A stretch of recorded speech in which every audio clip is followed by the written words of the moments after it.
합시다. 하나님의 기업. 하나님의 기업. 하나님의 기업. 나의 영원하신 기업. 생명보다 귀하다. 우리는 이미 저 영원한 하늘나라를 우리에게 기업으로 주셨습니다. 그 기업으로 받은 것 자체는 전적인 하나님의 은혜인데요, 여러분, 그 은혜를 우리가 받아 누리고 있는 자들의 특징은 뭐냐? 이 땅에서도 내 삶의 모든 영역마다 하나님의 주권을 인정하며 살아가는 삶을 우리 주님께 올려드린다라는 겁니다. 기독교 강해를 썼고, 그리고 개혁주의 신학자였던 존 칼빈은 이런 이야기를 했습니다. 이 세상에는 하나님의 주권에서 벗어난 영역이 하나도 없다라고 말씀했습니다. 즉, 이 땅에 존재하는 하나님께서 천지를 창조하시니라 라고 말씀하셨을 때, 이 의미는 하늘과 땅만을 창조하셨다는 의미가 아니라 하늘과 땅에 있는 모든 것들도 하나님의 피조물이다 라는 의미가 담겨져 있죠. 고린도전서 6장 19절 20절 말씀에는 너희는 너희 몸을 하나님께서 거룩한 핏값 주고 산 주님의 것이다 라고 말씀합니다. 그런즉 너희 몸으로 하나님께 영광을 돌리라. 우리 몸이 내 것이 아니다 라는 얘기입니다. 그렇다면 내 몸이 주님의 것, 주님의 소유가 되었다라는 것은 내 육체만 주님의 것이 아니라 내 생각과 말과 행동과 내가 가지고 있는 시간, 재능, 재물, 이 모든 것들도 주님의 것입니다 라고 우리가 고백하고 인정해야 된다라는 이야기죠.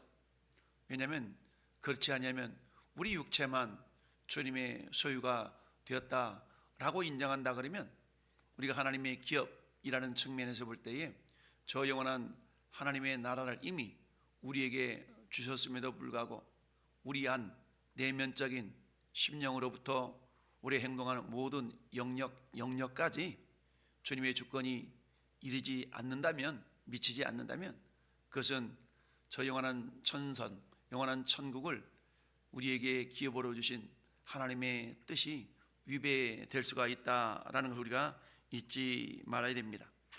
하나님 우리에게 주신 모든 것들이 하나님의 소유이며 하나님의 통치 아래에 있다라는 소리는 잊지 말아야 됩니다. 하나님께서는 일찍이 창세기 12장 13장 아브라함에게, 이삭에게, 야곱에게 계속적으로 하셨던 약속, 즉 언약의 주제는 뭐냐? 하나님의 나라라는 겁니다. 즉 하나님께서 아브라함에게 주셨던 하나님의 나라, 그 나라라는 개념은 뭡니까? 그 하나님 나라의 개념은 하나님의 통치권, 주권이 있어야 되겠고, 그리고 하나님의 백성이 있어야 되겠고, 하나님의 영토가 있어야 되겠죠. 이것을 영원한 하나님의 나라, 영원히 사라지지 않고 쇠하지 않는 하나님의 나라, 이것을 더 좋은 본향이라고 히브리서 기자는 해석하고 있습니다. 그래서 갈 바를 알지 못하고 하나님 말씀 앞에 겸손히 순종해 나아갔던 아브라함의 믿음을 히브리서 기자는 칭찬을 하고 있죠. 결국 가나안 땅이라는 것은 영원한 새 하늘과 새 땅을 예표하는 그런 지역인 것이죠. 따라서 아브라함에게, 이삭에게, 야곱에게 계속적으로 가나안 땅을 유업으로 주시겠다라고 하신 그 약속은 영원한 하나님의 나라를 우리에게 주시겠다라는 그런 약속과 동일하다라고 볼 수가 있습니다. 하나님은 이미 주전 2000년 전에 아브라함이 하셨던 그 약속을 성취시키시기 위하여서 자식이 없던 아브라함과 사라에게 이삭이라는 씨를 백사가 된 노인에게 허락해 주셨죠.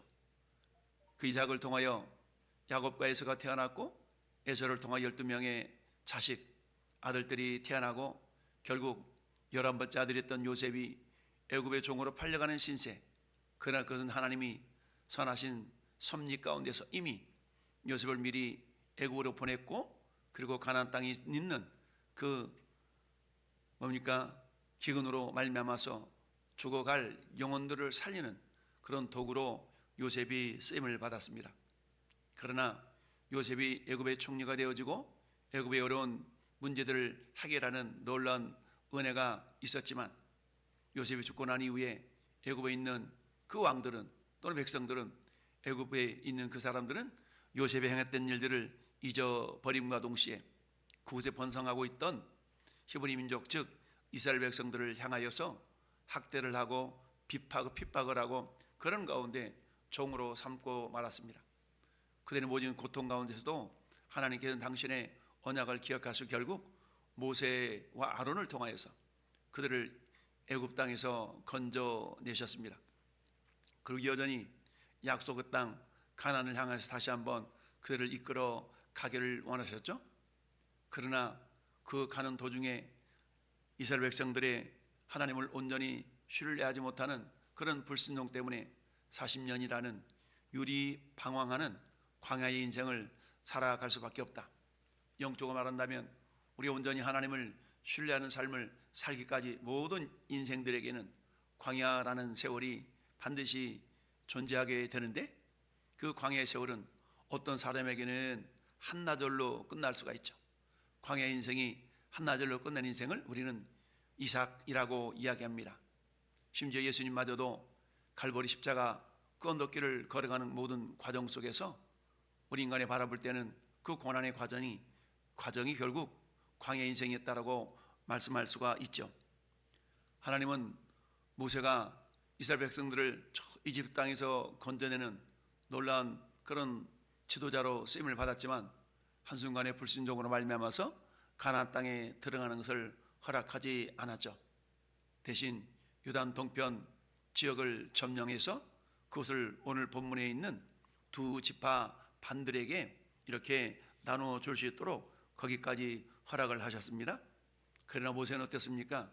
자기가 가나안 땅에 들어가지 못한다는 사실을 알았음에도 불구하고 자기에게 맡겨진 그 사명을 끝까지 최선을 다해서 다 감당했던 것을 봅니다. 드디어 여호수아를 통해서 결국 요단 서쪽과 요단 동쪽 그리고 나머지 요단 서쪽까지 다 점령하게 되는 그런 놀라운 역사를 이루게 됩니다. 그리고는 주요 거점으로 동쪽에 있었던 두 왕 그리고 서쪽에 있었던 31명의 왕을 다 정복하고 진멸함으로 말미암아서 이제 요단 땅을 이제 가나안 땅을 정복할 수 있는 기틀을 다 마련하게 되었던 것이죠. 이미 모세 시대 때부터 요단 동편은 루벤 지파와 갓 지파와 므낫세 절반 지파들에게 이미 분배가 되었음에도 불구하고 여호수아는 그 세 지파 족장과 그리고 세 지파 사람들에게 뭐라고 말씀합니까? 너희 장정들은 나머지 9지파 반들이 요단 서편을 정복하기까지 나가서 앞서 나가서 싸우라 라고 얘기를 하죠. 이미 요단 동편의 지역을 분배받았음에도 불구하고 이에 순종하여서 힘써 싸워 이기게 됩니다. 결국 정복전쟁이 약 7년에 걸쳐서 이루어지고 나머지 8년에 걸쳐서 이게 분배되는 과정을 겪습니다. 총 15년이라는 그런 짧지 않은 기간 동안에 가나안 땅이 점령되어지고 분배가 되어졌는데요. 이 분배를 마치고 르벤 지파, 갓 지파, 므낫세 반 지파는 다시 요단 동편으로 돌아와서 자기 땅에 거주하면서 그것을 정복하게 되는데요. 자, 아무리 가나안 땅을 정복하고 점령했다 할지라도 완전하게 샅샅이 그 백성들을 다 몰아낸 것은 아니었죠. 왜냐하면 주요 거점들만을 정복했기 때문이죠.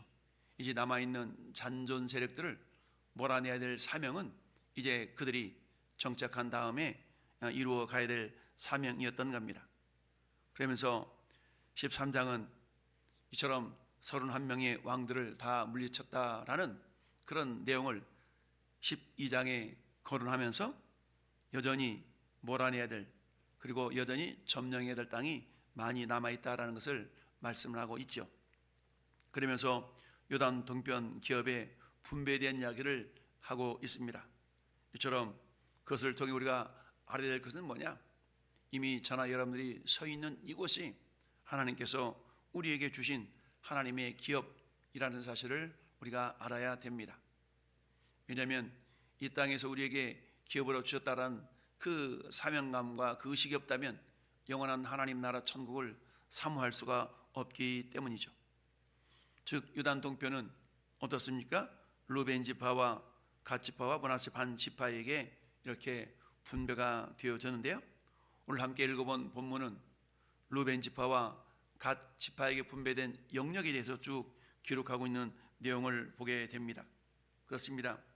요단강을 건너서 여호수아가 정복한 서쪽의 내용이 아닌 이처럼 먼저 요단 동편 지역의 내용을 기록하고 있는 그 의미는 뭐냐? 그것은 과거에 모세가 정복한 요단 동쪽 땅도 정당한 하나님의 기업이다라는 얘기죠. 이것은 오늘 시대를 살아가는 저나 여러분들에게 있어서는 내가 매일매일 살아가고 있는 이 삶의 현장도 주님이 주신 기업입니다라는 그런 의식을 우리가 잊지 말아야 될 것을 말씀을 하고 있습니다. 따라서 하나님의 나라는 그분의 통치권이 미치지 않는 것이 없다라고 말했던 존 칼빈의 이야기처럼 우리의 생각과 말과 행동 하나하나를 통하여서 우리 하나님은 우리에게 있는 모든 것들을 주님의 영광을 위하여 사용하기를 원하신다. 즉 하나님의 통치권이 미치지 않는 것이 없어야 된다는 얘기죠. 이에 하나님은 내가 거룩하니 너희도 거룩하라 라는 명령으로서 우리가 이 땅에 살아가지만 이 땅에 나의 삶의 모든 영역 하나하나가 다 하나님의 기업임을 기억하면서 우리 하나님의 놀라운 은혜와 영광을 드러내기 위해서는 어때요? 오늘 22절 말씀을 보면 이스라엘 자손이 그들을 살육하는 중에 부올의 아들 점술과 발람도 칼날로 죽였다라 라고 말씀하고 있습니다. 여러분 발람이 누구입니까? 이제 마지막 기착지를 향하여서 이스라엘 백성들이 진격해 들어갈 때 모압 땅을 거쳐서 올라오게 되죠. 그런데 그 모압 땅을 거쳐 올라오는 과정 속에서 모압왕 발락이 저 메소포타미아에 있었던 점쟁이 무당 발라미를 사서 이스라엘 백성들을 저주하라고 시켰던 그런 점쟁이가 발람이었던 것이죠. 근데 이때의 사건이 몇 년 전 사건입니까? 이게 20여 년 전 사건 아니겠어요? 그러니까 20여 년 전에 이스라엘 백성들 행로를 방해했던 이 발람이 결국은 요단 서편도 정복하고 이제 다시 요단 동쪽으로 돌아온 루벤 지파와 갓 지파와 므낫세 반 지파들에게 다시 한번 그 땅을 누리며 살아갈 수 있는 기회가 주어졌을 때 비로소 루벤 지파에게 그것을 점령할 때 있어서 이 부올의 아들 점수가 발람도 칼날로 죽이도록 하셨던 것이죠. 이걸 통해 우리가 알 수 있는 건 뭡니까? 하나님의 기업에는 뭐가 있으면 안 되냐? 죄가 남아있으면 안 된다라는 얘기죠. 즉 하나님의 땅에서 악을 제거해야 된다라는 얘기죠. 천국은 침노를 당하나니 세리완의 때부터 천국은 침노를 당하는데 침노하는 자가 빼앗는다라고 말씀하고 있습니다. 즉 악한 마귀 사탄에 의해서 점령되었던 모든 영역 하나하나를 이미 하나님의 기업임을 기억하면서 그것들을 점령해 들어가야 된다는 것을 말씀하고 있죠. 여러분 하나님의 나라에는 악과 그야말로 거룩함이 공존할 수가 없는 것이죠. 그러니까 죄악된 모든 요소들을 하나하나 우리가 점령해 나가야 하는 그런 사명들이 우리에게 있는 것입니다. 이처럼 하나님께서 그야말로 2000년 전에 아브라함에게 약속했던 그 약속이 이제 아브라함 이후에 600여 년이 지난 이후에 결국 이렇게 성취가 되는 것을 봅니다. 우리 이걸 통해 알 수 있는 건 뭡니까? 결국 하나님의 기업은 약속의 성취다라는 것을 볼 수가 있죠. 왜냐? 하나님은 신실하신 분이기 때문입니다. 하나님께서는 어때요? 반드시 하신 약속을 반드시 이루시는 신실하신 하나님이신 것을 우리에게 보여주고 있습니다. 아브라함이 하셨던 약속이 이삭에게 또는 야곱에게 그리고 요셉을 통해서 그리고 계속적으로 이끌어 와서 마침내 여호수아를 통하여서 그 일이 완전하게 성취되도록 역사하신 하나님은 오늘 이 시대에 우리가 살아가는 모든 삶의 영역에도 하나님의 나라가 온전히 이루어지기를 원하면서 우리를 사용하고 있는 줄 믿습니다. 우리 삶에서도 하나님의 약속이 반드시 이루어진다라는 사실을 기억하면서 성경은 수많은 약속으로 이루어져 있죠. 그 약속은 오늘날에도 저와 여러분을 통하여서, 우리 교회를 통하여, 우리 가정들을 통하여서 이루어 가기를 원하십니다. 여호수아 21장 45절 마무리하면서 여호와께서 이스라엘 족속에게 말씀하신 선한 말씀이 하나도 남지 아니하고 다 응하였더라 라고 말씀합니다. 왜 그럴까요? 하나님은 약속하신 이는 미쁘시다라는 그런 히브리서 10장 23절의 말씀처럼 하나님께서 당신의 신실하심을 나타내기 위하여서 그렇게 역사하신 것입니다. 그렇습니다. 또한 하나님의 기업은 어느 한 지파 혼자만 누려서는 되지 않는 것이죠. 하나님 주신 기업은 모든 공동체가 함께 누려야 될 아주 소중한 것입니다. 12지파에게 각 지역을 나눠 주었지만, 그러나 어느 지파만이 그걸 독점해서 누려야 되는 것이 아니라 모든 지파들이 함께 누려야 될, 어찌 보면 공동의 또는 공공의 놀라운 하나님의 선물이다라고 말할 수가 있는 것이죠. 그러니까 우리가 오늘날도 저나 여러분들이 하나님의 나라를 우리에게 유업으로 이미 주셨습니다. 영원한 천국을 이미 우리에게 주셨지만 아직은, 그래서 우리 천국은 이중성이 있다라고 그랬죠. 이미 우리에게 주셨지만 아직은 완전한 하나님 나라가 아니다. 따라서 완전한 하나님 나라를 우리가 받아 누리기 위해서는 이 땅에서 내 삶의 모든 영역 하나하나부터 먼저 하나님의 나라가 이루어질 수 있도록 하나님의 통치를 우리가 받아들일 수 있어야 된다라는 얘기죠.